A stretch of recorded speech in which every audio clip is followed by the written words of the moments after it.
E is equal to M C square എന്ന് പറഞ്ഞ equation നമുക്ക് എല്ലാവർക്കും അറിയാവുന്ന ഒരു കാര്യമാണ്. അതായത് ചെറുപ്പം പോലെ ഞാൻ ഈ ഇക്വേഷൻസ് ഒക്കെ എവിടെയെങ്കിലൊക്കെ ഇങ്ങനെ കുറിച്ചൊക്കെ ഇങ്ങനെ എഴുതിയൊക്കെ വെക്കും. കാരണം ഈ ഇക്വേഷൻ എന്ന് പറയുന്നത് വളരെ ഐക്കോണിക് ആയിട്ടുള്ള ഒരു ഇക്വേഷൻ തന്നെയാണ്.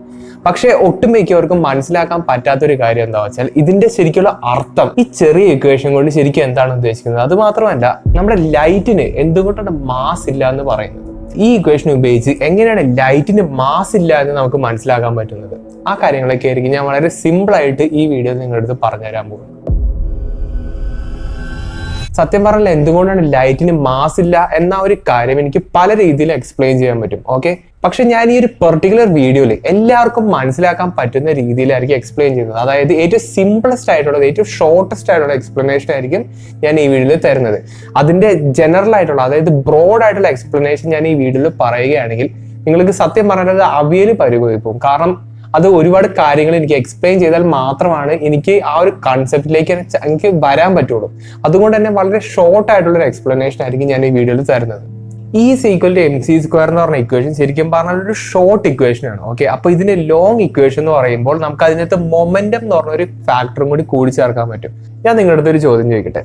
മാസ് എന്ന് പറഞ്ഞാൽ ശരിക്കും എന്താണ്? അതായത് മാസ്, MASS, മാസ് എന്ന് പറഞ്ഞാൽ ശരിക്കും അതിന്റെ അർത്ഥം എന്താണ്? ഓക്കെ, നമ്മുടെ ഭൂമിയിലാണെങ്കിൽ മാസ് എന്ന് പറയുന്നത് നമുക്ക് വെയിറ്റ് ആയിട്ട് താരതമ്യം ചെയ്യാൻ പറ്റും. അതായത് ഈ ഒരു ഒബ്ജക്റ്റും വെച്ച് കമ്പയർ ചെയ്യുമ്പോൾ ഈ ഒരു ഒബ്ജക്റ്റിനായിരിക്കും ശരിക്കും മാസ് കൂടുതലുണ്ടാവുക, അല്ലെങ്കിൽ വെയിറ്റ് കൂടുതലുണ്ടാവുക. കാരണം ഈ ഒരു ഒബ്ജക്റ്റിന് ടോട്ടൽ എമൗണ്ട് ഓഫ് സബ്സ്റ്റൻസസ് അല്ലെങ്കിൽ പാർട്ടിക്കിൾസ് അല്ലെങ്കിൽ എനർജി ശരിക്കും ഈ ഒരു ഒബ്ജക്റ്റ് വെച്ച് കമ്പയർ ചെയ്യുമ്പോൾ കൂടുതലാണ്.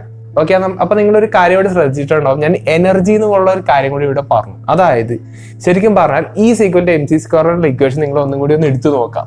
ഓക്കെ, അതിനകത്ത് എം എന്ന് പറഞ്ഞ ഒരു ടേം നിങ്ങൾക്ക് കാണാൻ പറ്റും. ഓക്കെ, അതായത് എം എന്ന് പറഞ്ഞാൽ ശരിക്കും മാസ് ആണ്. ശരിക്കും അതായത് energy is equal to mass times speed of ലൈറ്റിന്റെ സ്ക്വയർ. അപ്പൊ ഞാൻ ഈ ഇക്വേഷൻ ഒന്ന് റീഅറേഞ്ച് ചെയ്ത് കഴിഞ്ഞാൽ mass is equal to energy by C square നമുക്ക് കാണാൻ പറ്റും. അതായത് mass is equal to energy by C square. അപ്പൊ അതിന്റെ അർത്ഥം എന്താണ്? മാസ് എന്ന് പറഞ്ഞാൽ ശരിക്കും ഒരു എനർജിയാണ്. ഓക്കെ, അതായത് നമ്മുടെ ഒരു മനസ്സിലാക്കേണ്ടാവുന്നത് മാസ് എന്ന് പറഞ്ഞു കഴിഞ്ഞാൽ എന്തെങ്കിലും ഒരു സംഭവം, ഒരു ഗ്രൂപ്പ് ഓഫ് പാർട്ടിക്കിൾസ് എക്സേർട്ട് ചെയ്യുന്ന ഒരു സംഭവമായിട്ട് ഒരു വെയിറ്റ് പോലത്തെ ഒരു ഫിനോമിനൻ ആയിട്ടാണ് നമ്മുടെ എല്ലാവരും മനസ്സിലാക്കി തലയിൽ ഇങ്ങനെ ഉണ്ടാവുക. പക്ഷെ മാസ് എന്ന് പറഞ്ഞാൽ ശരിക്കും എനർജിയാണ്. ഓക്കെ, അപ്പോൾ അതിനെ പറ്റിയിട്ട് ഞാൻ നേരത്തെ പറഞ്ഞ പോലെ കുറച്ചുകൂടി ഡീറ്റെയിൽ ആയിട്ട് എനിക്ക് എക്സ്പ്ലെയിൻ ചെയ്യേണ്ടി വരും. അതിനെ പറ്റിയിട്ട് ഡീറ്റെയിൽ ആയിട്ടുള്ള ഒരു വീഡിയോ ഞാൻ ഒരു ഫ്യൂച്ചറിൽ അപ്ലോഡ് ചെയ്യുന്നതായിരിക്കും. അപ്പോൾ ഇപ്പൊ നിങ്ങൾ ഈ കാര്യം ഒന്ന് മനസ്സിലാക്കുക. അതായത് മാസ് എന്ന് പറഞ്ഞാൽ ശരിക്കും എനർജിയാണ്, ഒരു ഫോം ഓഫ് എനർജി കൂടിയാണ് ശരിക്കും മാസ് എന്ന് പറയുന്നത്. ഈ ഒരു ടോപ്പിക്കിന് കുഴപ്പം എന്താ അറിയോ? ഞാൻ വളരെ സ്പീഡിൽ എക്സ്പ്ലെയിൻ ചെയ്താൽ നിങ്ങൾക്ക് ഒരു സാധനവും മനസ്സിലാവില്ല. അതുകൊണ്ടാണ് ഞാൻ വളരെ സിമ്പിൾ ആയിട്ട് പയ്യെ പറയാൻ നോക്കുന്നത്. അതുകൊണ്ട് നിങ്ങൾ ശ്രദ്ധിച്ച് കേൾക്കാൻ ശ്രമിക്കുക. ഓക്കെ, അപ്പൊ ഞാൻ ചെറുതായിട്ട് റിലേറ്റിവിസ്റ്റിക് മോഷനെ പറ്റിയിട്ട് ഒന്ന് പയ്യൊന്ന് പറഞ്ഞുതരാം. ഞാൻ ഇങ്ങനെ ഇവിടെ ഇരിക്കുകയെന്ന് വിചാരിച്ചു. ഓക്കെ, അപ്പൊ എന്റെ മുമ്പിൽ കൂടി ഒരു കാറ് ഭയങ്കര സ്പീഡിൽ ഒരു 40-50 km/h സ്പീഡിൽ ഇങ്ങനെ പൊക്കോണ്ടിരിക്കുകയെന്ന് വിചാരിച്ചു. ഓക്കെ, അപ്പോ ഞാൻ നോക്കുമ്പോൾ എന്റെ പോയിന്റ് ഓഫ് വ്യൂ നോക്കുമ്പോൾ ആ ഒരു ഒബ്ജക്റ്റ് മോഷനിലാണ്. ഓക്കെ, അതായത് ഞാൻ റെസ്റ്റിലും ആ ഒരു ഒബ്ജക്റ്റ് മോഷനിലുമാണ് നിൽക്കുന്നത്, അല്ലെ? ഇനിയിപ്പോ വേറൊരു കേസ് കൺസിഡർ ചെയ്യാം. അതായത് ഞാനൊരു കാറിൽ ഇരിക്കാന്ന് വിചാരിച്ചു. അതായത് ഞാൻ നേരത്തെ പറഞ്ഞ കാർ അവിടെ ഉണ്ട്, ഞാൻ വേറൊരു കാറിൽ ഇരിക്കുകയാണ്. ഓക്കെ, എന്നിട്ട് ഞാൻ ഈ കാറിൽ നേരത്തെ കാറിന്റെ അതേ സ്പീഡിൽ ഇങ്ങനെ പൊക്കോണ്ടിരിക്കാന്ന് വിചാരിച്ചു. അതായത് നേരത്തെ കാറും എന്റെ കാറും ഒരേപോലെ ഒരേ ലൈനിൽ അഡ്ജസ്റ്റന്റ് ആയിട്ട് ഇങ്ങനെ പൊക്കോണ്ടേ ഇരിക്കാന്ന് വിചാരിച്ചു. എന്റെ പോയിന്റ് ഓഫ് വ്യൂ നോക്കുമ്പോൾ, അതായത് ഇപ്പോ എന്റെ പോയിന്റ് ഓഫ് വ്യൂ നോക്കുമ്പോൾ ഞാനും ആ കാറിലത്തെ ഡ്രൈവറും അല്ലെങ്കിൽ എന്റെ കാറും ആ കാറും ശരിക്കും റെസ്റ്റിലാണ്. ഓക്കെ, അതായത് ഞാൻ നോക്കുമ്പോൾ ആ കാറിലത്തെ ഡ്രൈവർ ഇങ്ങനെ അനങ്ങാണ്ടിരിക്കുന്നതായിട്ട്, അതായത് എന്നെ പോലെ തന്നെ, അതായത് നിങ്ങളിപ്പോ എന്നെ കാണുന്നില്ലേ, അതുപോലെ റെസ്റ്റിലായിട്ട് നിൽക്കുന്നത് പോലെ തോന്നും. ഇതിനെ ശരിക്കും റിലേറ്റിവിസ്റ്റിക് മോഷൻ എന്നൊക്കെയാണ് ഈ ഒരു സംഭവത്തിന് നമ്മൾ പറയുന്നത്. അത് നമ്മൾ +1+2 പഠിക്കുന്ന കാര്യങ്ങളൊക്കെ തന്നെയാണ്. അപ്പോ ഇതേ എക്സാമ്പിൾ തന്നെ ഞാനിവിടെ ഇരിക്കാന്ന് വിചാരിച്ചു. അത് ഫസ്റ്റ് സെനാരിയങ്ങൾ ആലോചിക്കാം. ഞാനിവിടെ ഇരിക്കാന്ന് വിചാരിച്ചു. ഇപ്പൊ ഈ പോകുന്ന കാറിന്റെ അകത്ത് ഒരു ബോൾ ഉണ്ടെന്ന് വിചാരിക്കാം. ഓക്കെ, ആ ബോളിനെ ഇങ്ങനെ കെട്ടി തൂക്കിയിട്ടേക്കാം. ഒരു കാറിന്റെ റൂഫിൽ നിന്ന് ഇങ്ങനെ താഴത്ത് ഇങ്ങനെ കെട്ടി തൂക്കിയിട്ടേക്കാന്ന് വിചാരിക്കും. ഓക്കെ, എന്നിട്ട് എനിക്ക് ആ ബോളിന്റെ മാസ് അല്ലെങ്കിൽ വെയിറ്റ് നോക്കണമെങ്കിൽ എനിക്ക് ഇവിടെ ഇരുന്നുകൊണ്ട് ആ മൂവ് ചെയ്യുന്ന ആ ഒരു കാറിന്റെ അത് കെട്ടി തൂക്കിയിട്ടേക്കുന്ന ആ ഒരു ബോളിന്റെ വെയിറ്റ് നോക്കാൻ പറ്റില്ല. ഓക്കെ, അതായത് ഒരു വെയിങ് മെഷീൻ എടുത്തിട്ട് എനിക്ക് ആ ബോളിനെ ഇങ്ങനെ വച്ചിങ്ങനെ നോക്കാൻ പറ്റില്ല. കാരണം ആ ബോള് ആ മൂവ് ചെയ്യുന്ന ആ ഒരു കാറിന്റെ അകത്താണ്. ഓക്കെ, ഇനിയിപ്പോ രണ്ടാമത്തെ സെനാരിയോ കൺസിഡർ ചെയ്യാം. അതായത് ഞാൻ വേറൊരു കാറിൽ ഈ കാറിനോട് പാരലൽ ആയിട്ട് ഇങ്ങനെ പൊക്കോണ്ടിരിക്കാം, ഒരേ സ്പീഡിൽ പാരലൽ ആയിട്ട് ഇങ്ങനെ പൊക്കോണ്ടിരിക്കാം. അപ്പൊ ഞാൻ നോക്കുമ്പോൾ എന്താണ്, ഈ ബോളും അതായത് ഈ കെട്ടി തൂക്കിയിട്ടിരിക്കുന്ന ബോളും ഈ കാറും അതിന്റെ ഡ്രൈവറും കാര്യങ്ങളൊക്കെ എന്റെ പോയിന്റ് ഓഫ് വ്യൂ നോക്കുമ്പോൾ റെസ്റ്റിലാണ് നിൽക്കുന്നത്. പക്ഷെ വേറൊരാൾ നോക്കുകയാണെങ്കിൽ ഞങ്ങൾ രണ്ടുപേരും എല്ലാവരും മോഷൻ ഇങ്ങനെ ഓടിക്കൊണ്ടിരിക്കുക. പക്ഷെ എന്റെ പോയിന്റ് ഓഫ് വ്യൂ നോക്കുമ്പോൾ ഈ പറഞ്ഞ സംഭവങ്ങളൊക്കെ റെസ്റ്റിലാണ് നിൽക്കുന്നത്. ഒരു സംഭവം റെസ്റ്റിലാണെങ്കിൽ എനിക്ക് അതിന്റെ വെയിറ്റ് നോക്കിക്കൂടെ? ഒരു വെയിങ് മെഷീൻ എടുത്ത് എനിക്ക് അതിന്റെ അടിയിൽ വെച്ചാൽ പോരെ? അതായത് ഞാൻ എന്റെ കാറിൽ നിന്ന് ജനലിൽ കൂടെ ഒരു വെയിങ് മെഷീൻ കയ്യിൽ ഇങ്ങനെ എത്തിച്ചിട്ട് ആ കാറിൽ തൂക്കിയിട്ടിരിക്കുന്ന ആ ബോളിന്റെ അടിയിൽ കൂടെ ഇന്നൊന്ന് പയ്യൊന്ന് വച്ച് കഴിഞ്ഞാൽ എനിക്ക് ആ ബോളിന്റെ വെയിറ്റ് കിട്ടില്ലേ? കഥ ഞാൻ പറഞ്ഞത്. അതായത് ഈ ഒരു സംഭവം, ഈ ഒരു ഫോൺ ഇങ്ങനെ പൊക്കൊണ്ടേയിരിക്കുന്നു, ഇങ്ങനെ ഭയങ്കര സ്പീഡിൽ പൊക്കൊണ്ടേയിരിക്കാന്ന് വിചാരിച്ചോ, എനിക്ക് ഈ ഫോണിന്റെ വെയിറ്റ് നോക്കാൻ പറ്റില്ല. മനസ്സിലായില്ലേ? കാരണം ഈ സംഭവം മോഷനിലാണ്. മനസ്സിലായില്ലേ?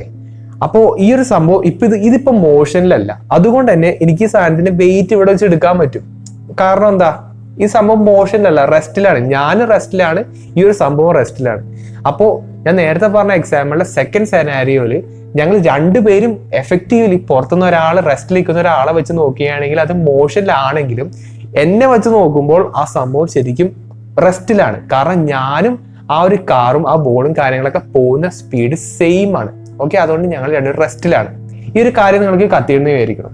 അപ്പോൾ ഇത് ഉപയോഗിച്ചിട്ടാണ് എന്തുകൊണ്ടാണ് ലൈറ്റിന്റെ മാസ് നമുക്ക് കണ്ടുപിടിക്കാൻ പറ്റാത്തത് എന്നുള്ള കാര്യം ഞാൻ എക്സ്പ്ലെയിൻ ചെയ്യാൻ പോകുന്നത്. ഇതാണ് ഏറ്റവും സിംപ്ലസ്റ്റ് എക്സ്പ്ലനേഷൻ. ഇതിന്റെ കോംപ്ലക്സ് ആയിട്ടുള്ള ഒരു എക്സ്പ്ലനേഷൻ ആയിട്ട് ഞാൻ വേറൊരു വീഡിയോയിൽ പറയുന്നതായിരിക്കും. അപ്പോൾ നിങ്ങളത് കൺസിഡർ ചെയ്യാം. ലൈറ്റ് എന്ന് പറഞ്ഞാൽ ശരിക്കും എന്തെന്നാണ് ശരിക്കും ഫോട്ടോൺസ് എന്ന് പറഞ്ഞ പാർട്ടിക്കിൾസ് കൊണ്ടിട്ടാണ് ലൈറ്റ് ഉണ്ടാക്കിയിരിക്കുന്നത്. ഓക്കെ, അപ്പോൾ ഈ ഫോട്ടോൺസ് എന്ന് പറഞ്ഞ പാർട്ടിക്കിൾസ് ട്രാവൽ ചെയ്യുന്ന സ്പീഡാണ് സ്പീഡ് ഓഫ് ലൈറ്റ് എന്ന് പറയുന്നത്. അത് നിങ്ങൾക്ക് എല്ലാവർക്കും അറിയുന്ന ഒരു കാര്യം ഞാൻ വിചാരിക്കണം. ഓക്കെ, അപ്പോൾ എനിക്ക് ഈ ഫോട്ടോന്റെ മാസ് കണ്ടുപിടിക്കണം. അതാണ് ഏറ്റവും വലിയൊരു ചോദ്യം. എന്തുകൊണ്ടാണ് ഫോട്ടോന്റെ മാസ് നമുക്ക് 0 എന്ന് പറയുന്നത് എന്നുള്ളതാണ് ഏറ്റവും വലിയൊരു ചോദ്യം. വീഡിയോയുടെ മെയിൻ പോയിന്റും അതാണ്. ഓക്കെ, അപ്പൊ എനിക്ക് ഈ ഫോട്ടോന്റെ മാസ് കണ്ടുപിടിക്കണം. അപ്പൊ ഞാൻ നേരത്തെ പറഞ്ഞ എക്സാമ്പിളൊക്കെ നിങ്ങളുടെ തലയിൽ ഉണ്ടാവണം. എന്നിട്ട് വേണം ആ ഒരു എക്സാമ്പിളിലൂടെ വേണം ഞാനിപ്പോ ഈ പറയാൻ പോകുന്ന കാര്യങ്ങൾ നിങ്ങളെ അപ്രോച്ച് ചെയ്യാൻ വേണ്ടിയിട്ട്. നേരത്തെ അതേ സിറ്റുവേഷനിൽ കാറിന് പകരം നിങ്ങളൊരു ഫോട്ടോണെ കൺസിഡർ ചെയ്യാം. ഓക്കെ, ഫോട്ടോ എന്ന് പറഞ്ഞാൽ എന്താണ്? ലൈറ്റിന്റെ പാർട്ടിക്കിളിനെയാണ് നമ്മൾ ഫോട്ടോ എന്ന് പറയുന്നത്. ഓക്കെ, അപ്പൊ നേരത്തെ അതേ സിറ്റുവേഷനിൽ നമ്മളൊരു ഫോട്ടോണെ കൺസിഡർ ചെയ്തതാണ്. പക്ഷെ നിങ്ങൾ വേറെ കാര്യം ആലോചിക്കുക, ഫോട്ടോൺ എക്സിസ്റ്റ് ചെയ്യുന്നത് ലൈറ്റിന്റെ സ്പീഡിലാണ്. അത് നിങ്ങൾ ജസ്റ്റ് ഇങ്ങനെ മനസ്സിലിരിക്കട്ടെ. അത് അധികം അതിനെപ്പറ്റി മെനഞ്ഞെടുക്കേണ്ട, അത് മനസ്സിലിരിക്കട്ടെ. അപ്പോൾ ഞാൻ നേരത്തെ എക്സാമ്പിൾ പറഞ്ഞ പോലെ ഒരു ഫോട്ടോൺ എടുക്കാമെന്ന് വിചാരിക്കാം. ഓക്കെ, ആ ഫോട്ടോൺ ലൈറ്റിന്റെ സ്പീഡിൽ ഇങ്ങനെ ട്രാവൽ ചെയ്തുകൊണ്ടേ ഇരിക്കുകയാണ്. അതായത് എത്ര സ്പീഡിലാണ്, അതായത് ഇപ്പോൾ സ്ക്രീനിൽ കയറിക്കുകയാണെങ്കിൽ അത്ര സ്പീഡിൽ ഇങ്ങനെ ട്രാവൽ ചെയ്തുകൊണ്ടേ ഇരിക്കുകയാണ്. അപ്പോൾ ഈ ഫോട്ടോൺ മോഷനിലായതുകൊണ്ട് തന്നെ എനിക്ക് ഫോട്ടോന്റെ മാസ് അല്ലെങ്കിൽ വെയിറ്റ് എനിക്ക് എടുക്കാൻ പറ്റില്ലല്ലോ, മാസ് എടുക്കാൻ പറ്റില്ലല്ലോ. മാസ് എന്നൊക്കെ ഇവിടെ പറഞ്ഞത്, മാസ് എനിക്ക് കാൽക്കുലേറ്റ് ചെയ്യാൻ പറ്റില്ല. അപ്പോൾ എനിക്ക് ഈ ഫോട്ടോയുടെ മാസ് കാൽക്കുലേറ്റ് ചെയ്യണമെങ്കിൽ ഞാൻ നേരത്തെ പറഞ്ഞ പോലെ തന്നെ ഞാൻ ഒരു കാറിൽ അല്ലെങ്കിൽ ഒരു സ്പേസ് ഷിപ്പിൽ കയറിയിട്ട് ഈ ഫോട്ടോന്റെ അതേ സ്പീഡിൽ ഈ ഒരു ഫോട്ടോന്റെ പാർട്ടിക്കിളിന് അതേ സ്പീഡിൽ പാരലൽ ആയിട്ട് അഡ്ജസ്റ്റന്റ് ആയിട്ട് ഞാൻ ആ സ്പേസ് ഷിപ്പിൽ ഇങ്ങനെ ഫോട്ടോന്റെ ഒപ്പം തന്നെ ഇങ്ങനെ ട്രാവൽ ചെയ്യണ്ടേ? നേരത്തെ പറഞ്ഞ എക്സാമ്പിളിൽ അതായിട്ട് റിലേറ്റ് ചെയ്ത് നിങ്ങൾ ആലോചിച്ചാൽ മതി. അതേപോലെ ഇങ്ങനെ ട്രാവൽ ചെയ്തിട്ട് ഞാൻ എൻ്റെ സ്പേസ് ഷിപ്പിന്റെ പുറത്തൂടെ കൈയിട്ടിട്ട് ഞാൻ ഈ ഫോട്ടോൺ ഒന്ന് പയ്യൊന്ന് വെയിറ്റ് അല്ലെങ്കിൽ മാസ് നോക്കണം എന്തെങ്കിലും ഒരു സിസ്റ്റം ഉണ്ടെങ്കിൽ ഇങ്ങനെ നോക്കിയാലല്ലേ എനിക്ക് ആ ഫോട്ടോയുടെ മാസ് എന്തോരം മനസ്സിലാവുള്ളൂ. ആ ഒരു കാര്യം നിങ്ങൾക്ക് മനസ്സിലായില്ലേ? പക്ഷേ ഇത് നമുക്ക് ചെയ്യാൻ പറ്റില്ല. എന്താ കാര്യം എന്നറിയോ? എനിക്ക് അല്ലെങ്കിൽ ഒരു മാസ് ഉള്ള ഒരു ഒബ്ജക്റ്റിന് ഒരിക്കലും ലൈറ്റിന്റെ സ്പീഡിലേക്ക് പോകാൻ പറ്റില്ല. ഓക്കെ, അപ്പൊ നിങ്ങൾക്ക് പറയാൻ പറ്റും നമ്മുടെ യൂണിവേഴ്സിൽ അല്ലെങ്കിൽ നമ്മുടെ വേൾഡിൽ തന്നെ, ഇന്ത്യ എന്ന് പറയാം, നമ്മുടെ വേൾഡിൽ തന്നെ നമ്മൾ ലൈറ്റിന്റെ 99.9999% സ്പീഡിൽ നമ്മളൊരു പാർട്ടിക്കിൾസിനെയൊക്കെ ആക്സിലറേറ്റ് ചെയ്തിട്ടുണ്ടെന്ന് നമുക്ക് പറയാൻ പറ്റും. അത്ര ശരിക്കും പറയാണ്, പാർട്ടിക്കിൾ ആക്സിലറേറ്ററിൽ നമ്മൾ അങ്ങനത്തെ ഒരു സംഭവങ്ങളൊക്കെ അച്ചീവ് ചെയ്തിട്ടുണ്ട്. അപ്പോൾ ഇങ്ങനത്തെ ഒരു സിറ്റുവേഷനിൽ നമ്മൾ ഈ പാർട്ടിക്കിൾസ്, സബ് അറ്റോമിക് പാർട്ടിക്കിൾസ് അല്ലാണ്ട് നമ്മളെ ഇത്ര സ്പീഡിലേക്ക് ആക്സിലറേറ്റ് ചെയ്യാനുള്ള ടെക്നോളജി നമ്മൾ കണ്ടുപിടിച്ചു എന്ന് വിചാരിക്കാം. മനസ്സിലായില്ലേ? അപ്പൊ ഓക്കെ, അപ്പൊ കണ്ടുപിടിച്ചു എന്ന് വിചാരിക്കുക. എന്നിട്ട് ഈ 99.9999% സ്പീഡ് ഓഫ് ലൈറ്റ് എന്ന് പറയുന്നത് ഈ സ്പീഡ് ഓഫ് ലൈറ്റിന്റെ ഏകദേശം കുറച്ച് വ്യത്യാസമല്ലേ ഉള്ളൂ എന്നാണ് നിങ്ങൾക്ക് ചോദിക്കാൻ പറ്റും. അപ്പോൾ ഈ ഒരു വ്യത്യാസം വലിയ കുഴപ്പമൊന്നുമില്ലല്ലോ. അതായത് ലൈറ്റ് കുറച്ച്, അതായത് ഈ ഫോട്ടോൺ, അതായത് നേരത്തെ സ്പേസ് ഷിപ്പിന്റെ എക്സാമ്പിളിൽ ഈ ഫോട്ടോൺ കുറച്ച്, അതായത് ഈ സ്പേസ് ഷിപ്പായിട്ട് കുറച്ച് സ്പീഡിൽ കൂടുതലല്ലേ ട്രാവൽ ചെയ്യാൻ പറ്റുള്ളൂ. അതുകൊണ്ട് എനിക്ക് സുഖമായിട്ട് ആ ഫോട്ടോന്റെ വെയിറ്റ് എടുക്കാൻ പറ്റില്ല എന്ന് നിങ്ങൾക്ക് ചോദിക്കാൻ പറ്റും. പക്ഷെ ഇവിടെ അത് പറ്റില്ല.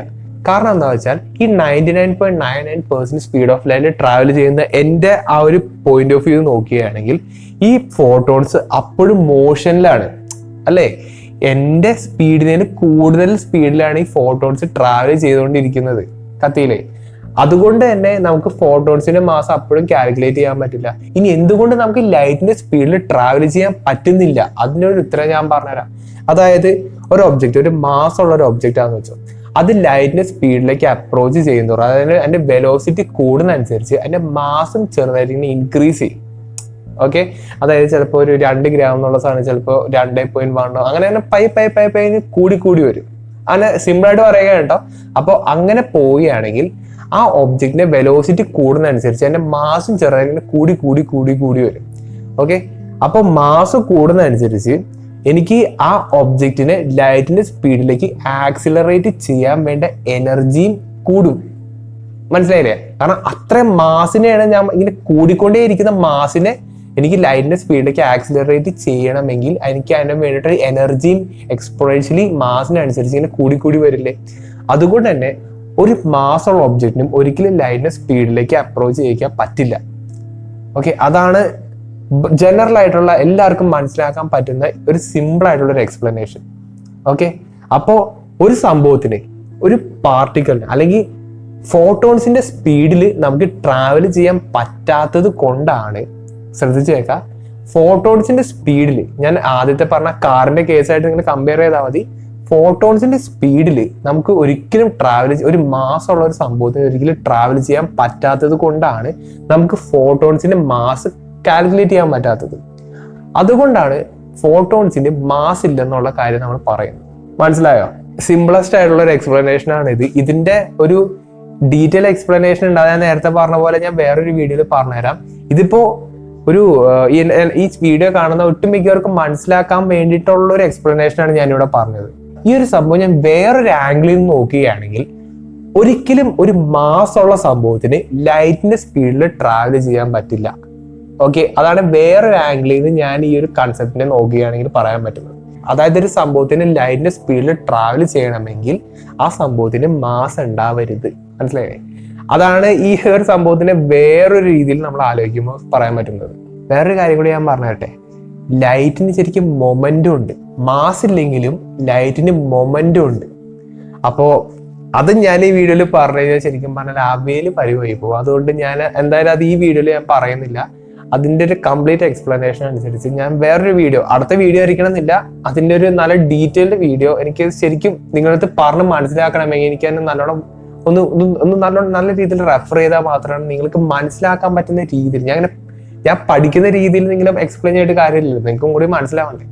അപ്പോൾ ഒരു നല്ലൊരു വീഡിയോ ഞാൻ എന്തായാലും അതിനെപ്പറ്റി ചെയ്യുന്നുണ്ട്. ഞാൻ നോക്കിയിട്ട് അധികം ആൾക്കാർ ചെയ്തിട്ടില്ല, സത്യം പറഞ്ഞാല് മലയാളത്തിൽ അധികം കണ്ടിട്ടില്ല. അപ്പൊ അത് ചെയ്യുകയാണെങ്കിൽ അത്യാവശ്യം നന്നായിരിക്കും എന്ന് എനിക്ക് തോന്നുന്നുണ്ട്. അപ്പോൾ ഞാൻ ഒന്നുകൂടി ഒന്ന് സമ്മറൈസ് ചെയ്ത് തരാം. അതായത് E=mc² എന്ന് പറഞ്ഞ ഇക്വേഷൻ ഉപയോഗിച്ചിട്ടാണ് ഞാൻ ഈ പറഞ്ഞ കാര്യങ്ങളൊക്കെ പറയുന്നത്. ഇതിന് മാസ് E/c² എന്നുള്ള കാര്യം നമുക്ക് കിട്ടും. അതായത് മാസ് എന്ന് പറഞ്ഞാൽ ശരിക്കും എനർജി തന്നെയാണ്.